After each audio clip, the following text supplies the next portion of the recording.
আসসালামু আলাইকুম। সবাই কেমন আছেন? আশা করি ভালো আছেন। আলহামদুলিল্লাহ আমি ভালো আছি। আমি আজকে কিছু কথা বলবো মালয়েশিয়ার কলিং বিষয় নিয়ে। কলিং বিষয়ের সম্পর্কে কিছু কথা বলবো। আর সবাইরে অনুরোধ রইল পুরো ভিডিওটা দেখার, এরপরে সর্বোচ্চ শেয়ার করবেন আজকের এই ভিডিওটা, কারণ সবাই জানি দেখতে পারে। সবাই একই কমেন্ট করে থাকে, ভাই মালয়েশিয়া কবে খুলবো, মালয়েশিয়ার কলিং বিষয়ে যাইতে কত টাকা লাগবো, বা কোন কোন খাদে লোক নেব। তবে আপনারা কেউ ভিডিও শেয়ার করেন না বা পুরো ভিডিওটা দেখেন না, এই জন্য এই একটা কমেন্ট বারবারই করেন। তবে আজকে অনুরোধ রইল সবাই বেশি বেশি শেয়ার করবেন। আর আপনি যদি আমার চ্যানেলে নতুন হয়ে থাকুন, অবশ্যই চ্যানেলটা সাবস্ক্রাইব করে দিয়ে পাশে থাকা বেল আইকন অন করে রাখবেন। পেজ থেকে দেখলে পেজটা ফলো দিয়ে বেশি বেশি শেয়ার করে সবাইকে দেখার সুযোগ করে দেবেন। যাই হোক, আর কথা না বাড়িয়ে মূল কথায় চলে যায়।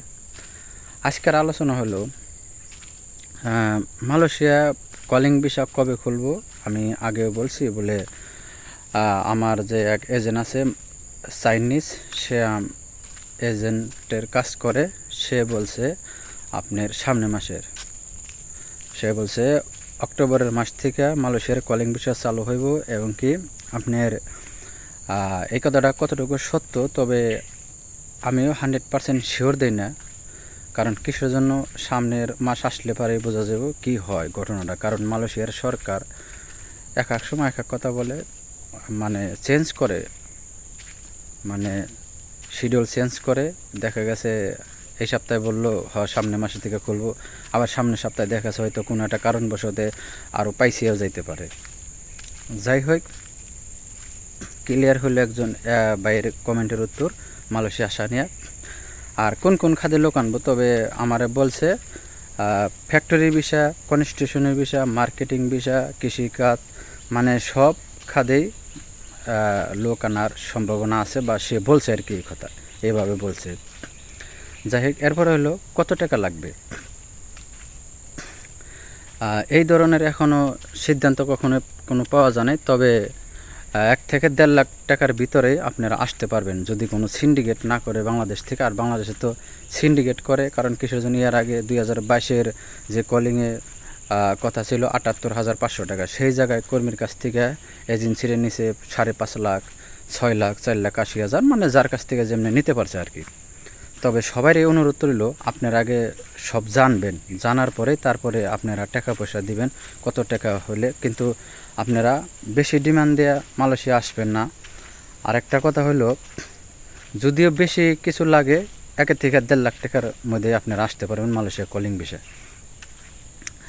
এরপরে আপনারা আসার আগে জানবেন কত বছরের কন্ট্রাক্ট, কী কাজ, স্যালারি কত, যাওয়ার পরে কাজ দিব কি না, সঠিক ভিসা কোম্পানির নাকি না এজেন্ট না সাপ্লাই, আপনারা সব কিছুই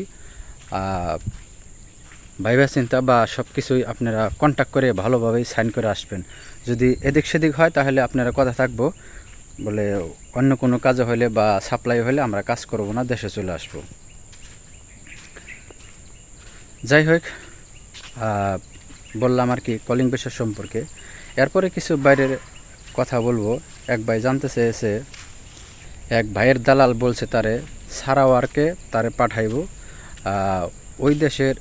ওই দেশ সম্পর্কে কিছু কথা বলতে বা ভিডিও দিতে।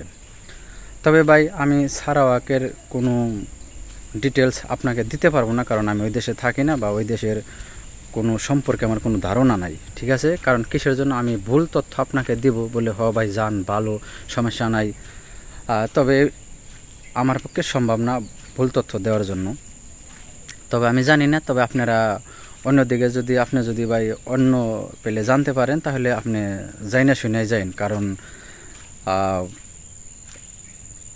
আমার মনে হয় না বেশি ভালো হইব। ঠিক আছে, তবে যাই হোক, আপনি এক কাজ করেন ভাই, আমি সৌদি আরব আগে থেকে আইছি, আপনার দালালরে বলেন সৌদি আরব পাঠিয়ে দেওয়ার জন্য। আপনি সৌদি আরব যান, সৌদি আরব আপনি ভালো একটা কোম্পানি দেখে ভালো স্যালারি দেখে যান, বা 2,200 রিয়াল বেতনের মধ্যে যান, আপনি ভালো সফলতা হইতে পারবেন ইনশাল্লাহ। কারণ আল্লাহর পাক পবিত্র দেশ, মক্কার ঘর আছে, হজও করতে পারবেন আলহামদুলিল্লাহ। নামাজ কালাম ওই দেশে পড়া যায় সময় মতো, কোনো সমস্যা নাই। তবে আপনি সারা ওয়ার্কের কথা বললেন, আমি এটা বলতে পারবো না, কারণ দেখা গেছে আমি একটা ভিডিও দেখে আপনারে ভুলে একটা তথ্য দিব বা সে সত্য না মিথ্যা সেটা আমি বলতে পারবো না, কারণ ওই দেশে আমি থাকি নাই বা যাই নাই, ওই দেশ সম্পর্কে আমার কোনো ধারণা নাই। যাই হোক ভাই, আমি একবারে দুঃখিত, কারণ আমি মিথ্যা কথা বলতে পারবো না। এরপরের কথা হলো ভাই, আপনারা আমি অনুরোধ করবো, আগেও একবার বললাম আবারও বলি কথাটা, আপনি সৌদি আরব যান, আলহামদুলিল্লাহ সৌদি আরব ভালো, আপনি দালালরে বলেন সৌদি আরব যাওয়ার জন্য। সৌদি আরব অনেক ভালো আছে, চলাফেরায় থাকায় খাওয়ায় সব দিক দিয়ে ভালো, সুযোগ সুবিধায় আপনি ভালো একটা স্যালারি নিয়ে যান, ভালো একটা কোম্পানিতে ক্লিনারে যান, টেকনিশিয়ানে যান। আপনি যদি কাজ জানা থাকে, ড্রাইভিং কাজ লাইসেন্স থাকলে পরে আপনি ড্রাইভিং বিষয়ে গেলে পরে 2000 রিয়াল 1500 রিয়াল যদি স্যালারি হয় আপনার, ভালো আলহামদুলিল্লাহ। আর বাইরে যদি কিছু ইনকাম করতে পারেন আলহামদুলিল্লাহ, ভালোই চলবো। যাই হোক ভাই, অনেক কথা বললাম ভিডিওর মাধ্যমে, অনেক সবার প্রশ্নের উত্তর দিলাম ভিডিওতেই।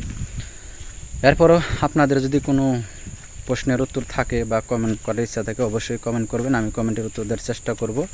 আপনার মতামত অবশ্যই কমেন্টে জানাবেন ভিডিওটা কেমন হইলো।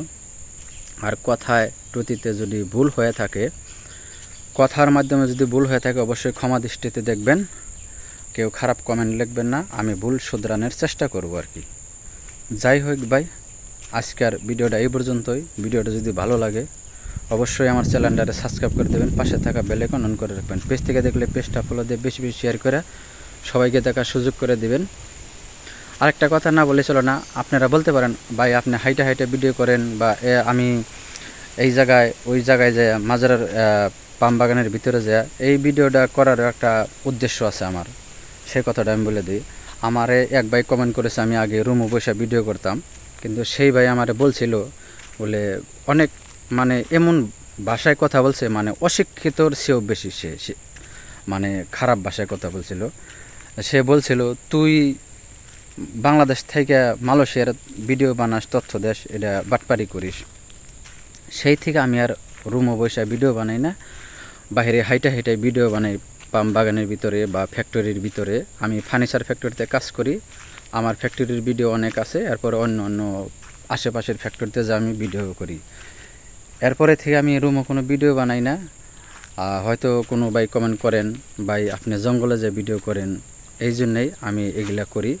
তবে আপনাদের দেখানোর চেষ্টা করি আমি সত্যি মালয়েশিয়া আছি। যাই হোক, এরপরে আরেক ভাই লিখেছে ভাই আপনি মালয়েশিয়ার কোন জায়গায় থাকেন? আমি মালয়েশিয়ার জোহর বারো ডিস্ট্রিক্ট মোয়া থানায় থাকি ভাই।